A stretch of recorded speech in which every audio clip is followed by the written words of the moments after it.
Senin 2 Maret 2026. Saya akan melanjutkan bacaan hari dari Matius pasalnya yang 21. Beginilah bunyi firman Tuhan. Ketika Yesus dan murid-muridnya telah mendekati Yerusalem dan tiba di Betfage di Bukit Zaitun, dia mengutus 2 orang muridnya dengan pesan, "Pergilah ke kaum yang di depan itu, dan di situ kamu segera akan menemukan seekor keledai betina, tertambat dan aneh ada di dekatnya. Lepaskanlah kedua keledai itu dan bawalah kepada. Jikalau ada orang lain suatu, katakanlah Tuhan memerlukannya. Ia akan segera mengembalikannya. Hal itu terjadi supaya digenapi firman yang disampaikan melalui Nabi. Katakanlah kepada putri Sion, lihat rajamu datang kepadamu. Ia lemah lembut dan menunggang seekor keledai, dan seekor anak keledai beban. Lalu pergilah murid-murid itu dan berbuat seperti yang ditugaskan Yesus pada mereka. Mereka membawa keledai itu bersama anaknya, lalu mengalasinya dengan jubah luar mereka, dan Yesus menduduk di atasnya. Orang banyak yang sangat besar jumlahnya menghamparkan pakaiannya di jalan.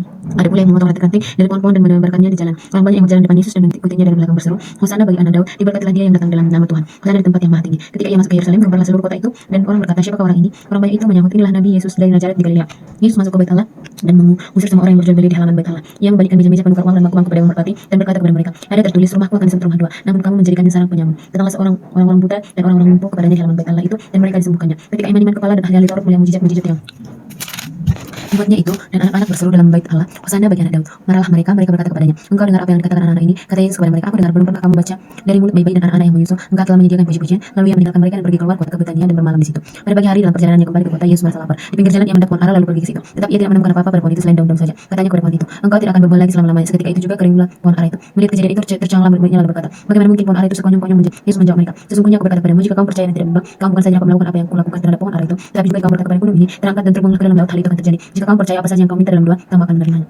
Yesus masuk kota, dan ketika ia mengajar di situ, datanglah imam-imam kepala serta tua-tua bangsa Yahudi kepadanya dan bertanya, "Dengan kuasa manakah engkau melakukan hal-hal itu? Siapakah yang membawa kuasa itu kepadamu?" Jawab Yesus kepada mereka, "Aku juga akan mengajukan satu pertanyaan kepadamu, dan jikalau kamu berjawaban kepadaku, aku akan mengatakan juga kepadamu dengan kuasa manakah aku melakukan hal-hal itu. Dari manakah baptisan Yohanes, dari surga atau dari manusia?" Mereka membahasnya di antara mereka dan berkata, "Jikalau kita katakan dari surga, ia akan berkata kepada kita, kalau begitu mengapa kamu tidak percaya kepadanya? Namun jikalau kita katakan dari manusia, kita takut kepada orang banyak, karena semua orang menganggap Yohanes ini nabi." Lalu mereka menjawab Yesus, "Kami tidak tahu." Yesus berkata kepada mereka, "Jika demikian, aku juga tidak akan mengatakan kepadamu dengan kuasa manakah aku melakukan hal-hal itu.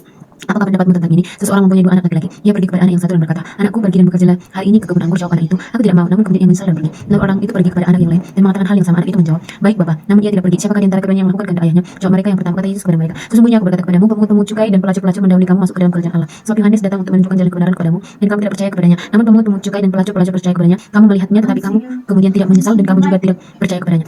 Dengarkanlah suatu perumpamaan yang lain. Ada seorang tuan tanah yang membuat buka kebun anggur dan membuat pagar sekelilingnya. Ia menggali lubang tempat anggur dan memberikan menara jaga dalam kebun itu. Kemudian ia menyewakan kebun itu kepada petani-petani, lalu berangkat ke negeri lain. Ketika hampir tiba musim petik, ia mengutus hamba-hambanya kepada petani-petani ini untuk menerima hasil yang menjadi bagiannya. Namun petani-petani itu menangkap hamba-hambanya itu. Mereka memukul yang seorang, membunuh yang lain, dan melempari yang lain lagi dengan batu. Kemudian tuan itu mengutus pelayan lebih banyak daripada semula, tetapi mereka pun diperlakukan sama seperti kawan-kawan mereka. Akhirnya ia mengutus anak kepada katanya, "Anakku akan mereka segani." Ketika petani-petani itu melihat anaknya, itu mereka berkata kepada yang lain, "Inilah ahli warisnya, mari kita bunuh dia dan kita miliki warisannya." Mereka menangkapnya dan melemparkannya keluar kebun anggur itu lalu membunuhnya. Apabila tuan kebun anggur itu datang, apakah yang akan dilakukan terhadap petani-petani itu? Kata mereka kepadanya, "Ia akan membinasakan orang-orang jahat itu, dan kebun anggurnya akan disewakannya kepada petani-petani lain. Ia akan menyerahkan hasilnya kepada waktunya." Kata Yesus kepada mereka, "Belum pernahkah kamu baca dalam kitab suci, batu yang dibuang oleh tukang-tukang bangunan telah menjadi batu penjuru? Hal itu terjadi oleh karena Tuhan, sebab keajaiban di mata kita. Sebab itu aku berkata kepadamu, bahwa kerajaan Allah akan diambil dari kamu dan akan diberikan kepada suatu bangsa yang menghasilkan buah kerajaan itu. Siapa saja yang jatuh ke atas batu ini, ia akan hancur, dan siapa saja yang ditimpa batu ini, ia akan remuk." Ketika imam-imam kepala dan orang-orang Farisi mendengar perumpamaan-perumpamaan Yesus, mereka mengerti bahwa mereka lah yang dimaksudkannya. Mereka mencari jalan untuk menangkap dia, tetapi mereka takut kepada orang banyak, karena orang banyak itu menganggap dia nabi. Demikianlah pembacaan firman Tuhan. Shalom.